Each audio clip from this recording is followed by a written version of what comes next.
I'd like to call upon General in Reserves, Amos Yadlin, the head of the Institute. Good evening, everybody. This is a very festive and significant evening for us in INSS. This evening, we're going to present the new outline, which was the main project in the Institute in the last 2 years. Before we begin, I'd like to say a few sincere words to the team and to the friends of the Institute who worked with dedication and diligence on formulating the plan that I'm about to present. First of all, I'd like to thank Udi Dekel, Brigadier General in Reserves. During his service, Udi was head of IDF Strategic Planning Division. He played a key role in the Annapolis process and became a unique expert on the Palestinian issue. In the past 2 years, Udi has led the process of formulating the new political security outline. And together with Udi, the other people also challenged us, and that's the Orly Hayardeni, the deputy director, and under the leadership of Udi and the coordinator of the project, Kim Lavi, the senior researchers of the Institute, both men and women, many of whom have had many years of experience in the Israeli-Palestinian conflict. From Oslo to John Kerry.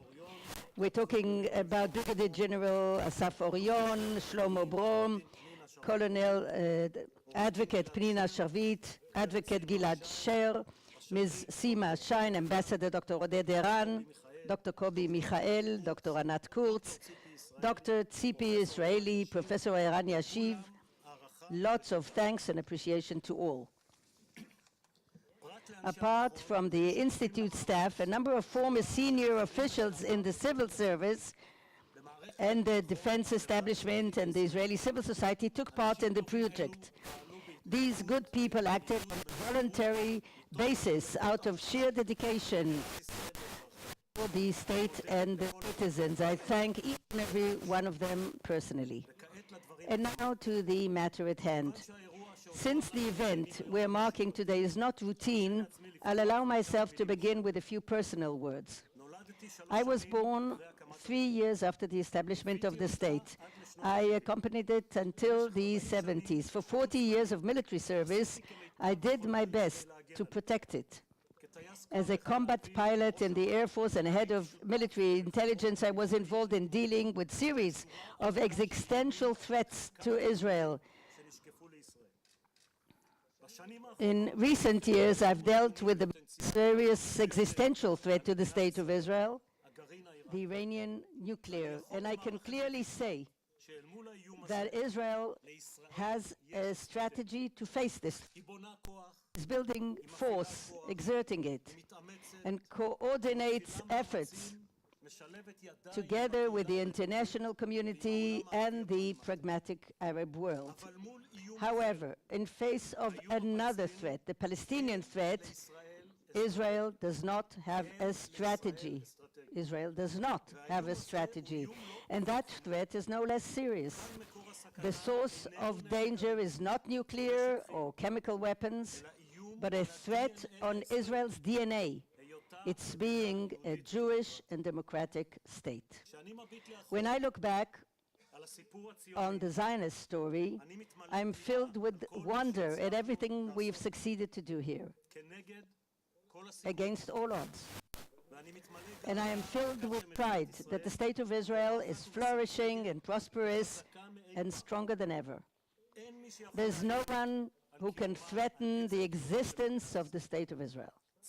The IDF is strong and deterring.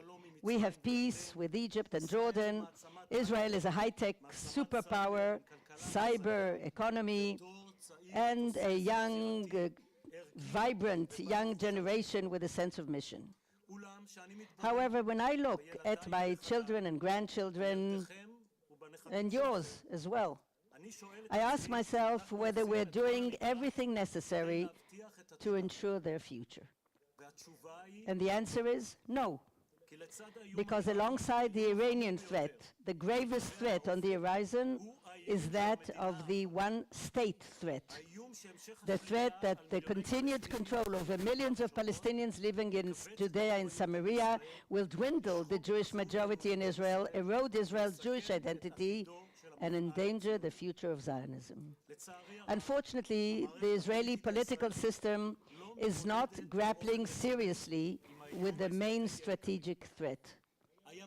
The right talks about status quo, but actually runs a process that leads us towards one state, while the left lives with its own illusion. All we have to do is just talk to the Palestinians to find a way to peace. A large part of the public has lost interest in the most important issue in our lives. And we do not take advantage of the present in order to ensure the future.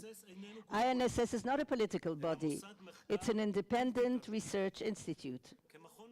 As a serious, professional, and Zionist institute, we felt it's our duty, to cope in a scholarly, professional, and practical way with that same major challenge that many ignore. Together with an external group of very senior and experienced experts, we did an unprecedented work. We've examined in depth all the alternatives that were proposed and tried in the past and those that are available to Israel today.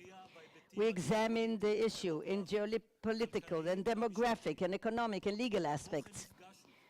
We also met with relevant regional and international players to test the feasibility of different scenarios and patterns of action. As a result of the comprehensive work, we formulated a strategy for Israel, which is both creative and realistic. In this outline, we see the new and correct way to ensure the future of the Zionist enterprise. And today, we wish to present it to you and to the public and to the decision makers. So what was the issue before us? As I mentioned, regarding the Israeli-Palestinian conflict, Israel has no agreed upon national strategy. And in the past 30 years, there's been a fierce battle between two different paradigms. One is the paradigm of two states now. It believes that it is possible and necessary to end the conflict now and reach a signed peace agreement that will lead to the establishment of a Palestinian state. The second paradigm is that of one state tomorrow. Although this paradigm seems to only preserve the status quo, in practice it erodes the Jewish majority and perpetuates a situation of mixing populations in the state. This derived from the belief that there's no escape from the continued conflict where Israel controls, in one way or another, all of Judea and Samaria, and continues to build settlements throughout the territories. But the truth is that these two paradigms are detached from reality. The attempt to realize the two-state solution in the Oslo Accords, in Camp David, in Annapolis, and in the Kerry Initiative, if you don't remember, 93, 2000, 2008, and 2014, failed completely and led to a dead end and bloodshed.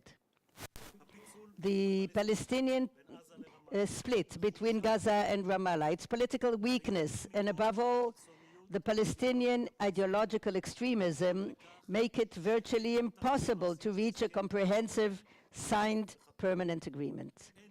There's no one to finalize with, nothing to finalize, and the implementation is dangerous. Ladies and gentlemen, when the Palestinians say two states, they don't mean what we mean. On the other hand, a one-state solution promotes a mistaken strategy that threatens the very existence of Israel as a Zionist state. And therefore, what INSS and its partners are proposing today is a third paradigm. The basic premise of the new paradigm is that since it is apparently impossible to achieve full peace in the near future, the current process leading to one state must be stopped as soon as possible. And we must shape the state of Israel the way we want to see it, a state with a solid Jewish majority, a democratic, safe, and just state. This is the new strategy that we offer. This integrated strategy has three dimensions: bilateral, regional, and independent. The bilateral dimension. We do not despair. We still hope to sign a peace agreement with the Palestinians. We are willing to sign a peace agreement, but our research says that in view of the uncompromising Palestinian positions, their adherence to the right of return, the split between Fatah and Hamas, and the continued education and incitement against Israel, there's no real chance of reaching an agreement.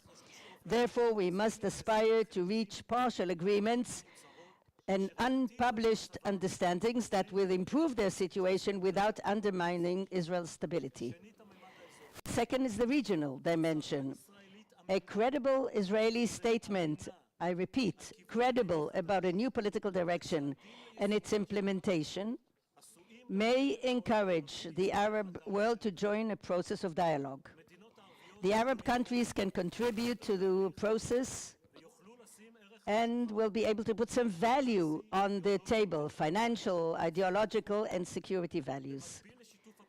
Parallel to the cooperation against Iran, we could also encourage their participation in the effort to rehabilitate and advance the Palestinian economy. And finally, the independent dimension. An Israeli government's firm determination that even if no Palestinian or Arab partners found, Israel will act proactively and establish a border that will ensure its Jewish identity, its democratic character, its long-term security, and its political and moral strength. In order to realize this new and integrated paradigm, the INSS plan offers 4 principles and 6 phases. 1,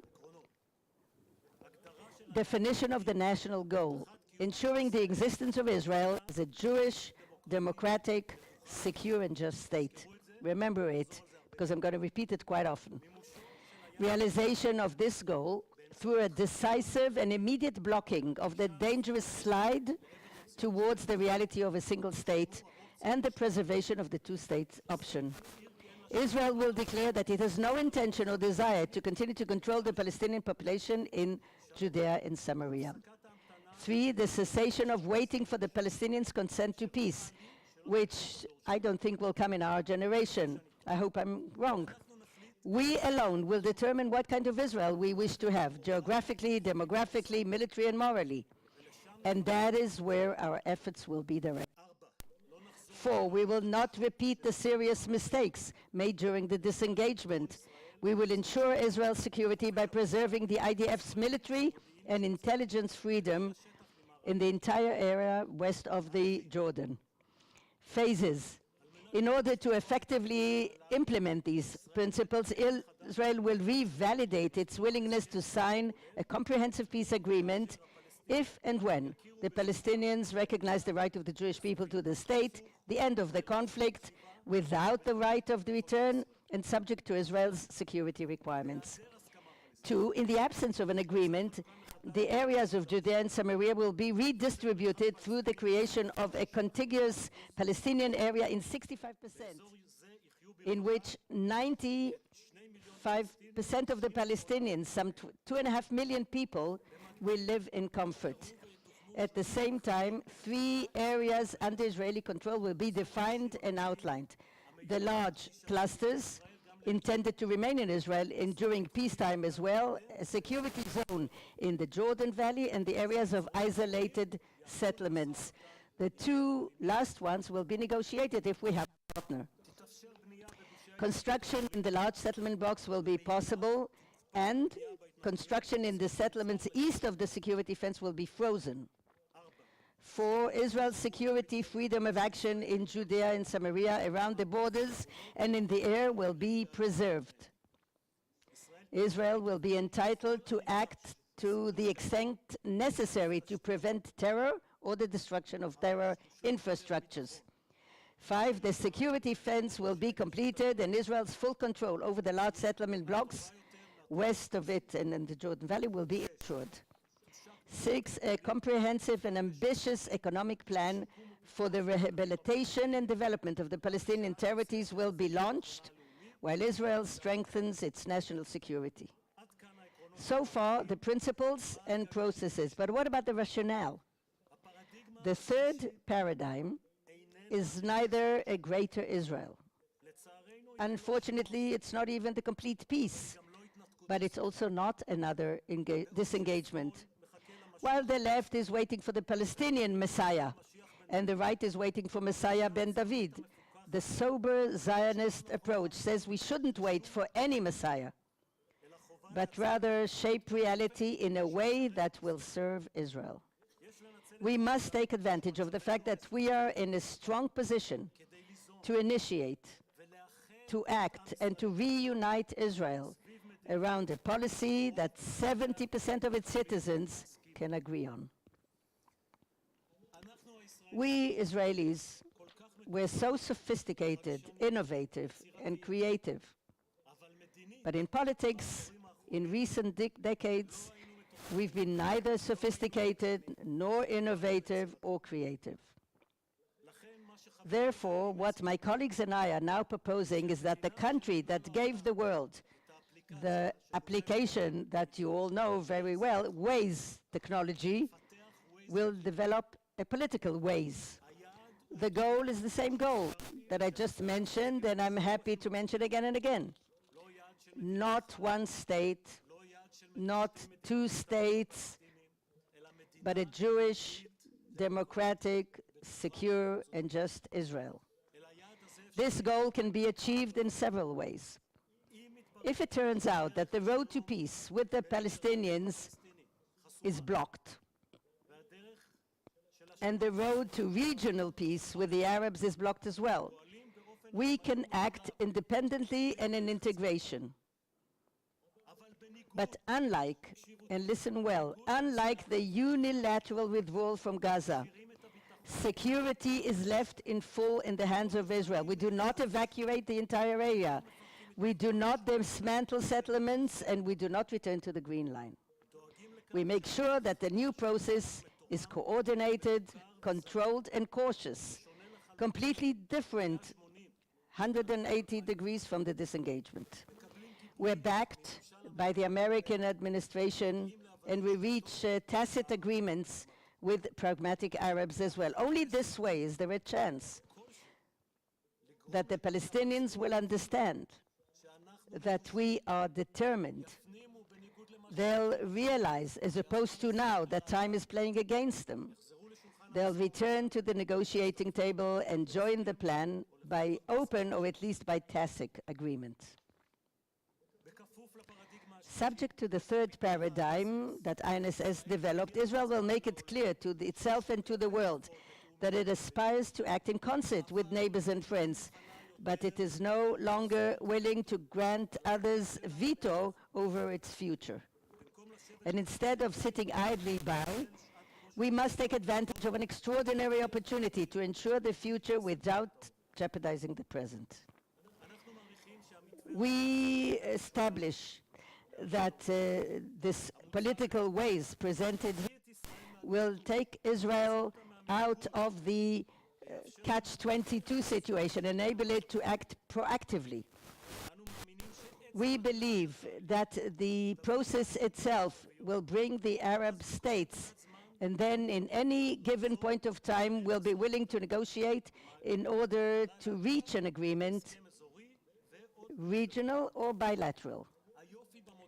The beauty of the suggested model is the possibility to integrate tracks, to go from one track to the other, to unite some of the tracks, but without losing the purpose, the objective. Remember, Jewish, democratic, safe, and just. As one who served as the national assessor under 3 different prime ministers, and as one who now heads Israel's leading political security research institute, I can say that the current situation in Israel, the strategic situation, is very good. Many of the threats of the past have been weakened. Many of the enemies of the past became friends, overt or covert. The American administration's support is unprecedented. But without a national strategy, Israel is like a powerful F-35 that costs millions of dollars, quick and powerful, equipped, and is incredible, but it remains in the hangar in the military base without exploiting its power, without striking a preemptive blow on the threat that is developing in the horizon. And the question before us is very simple. Will we miss the current hour of grace? Or will we gather courage and take advantage of the historical window of opportunity? The extensive and in-depth research done by the INSS for 2 years led us all to an unequivocal conclusion. This is the time to act and change direction.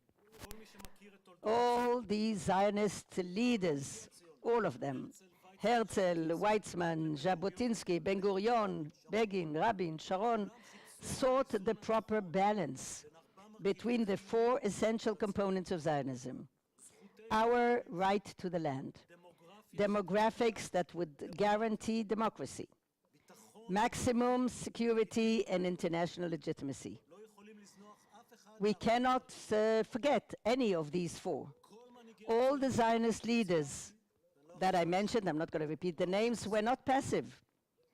They initiated and promoted moves that would improve the future condition of the Jewish people and its consolidation in the land of our forefathers. So we must do as well. Ladies and gentlemen, there's no issue here of right or left. It's an Israeli issue. The only thing that must be borne in mind is our children, our grandchildren, and our existence as the nation state of the Jewish people. The challenge is difficult and complex, but I believe that our capabilities as a united and cohesive society are enormous. If we look at reality, and if we act with wisdom and determination, we can mobilize the power of the State of Israel in its 70th year to ensure its strength in its 120 and 200 years. However, in order to do so, we must abandon the old paradigms of the right and the left and to unite Israeli society around a common goal and a new way of thinking. It is time to take our fate into our own hands and secure the future of the Jewish national home. Thank you.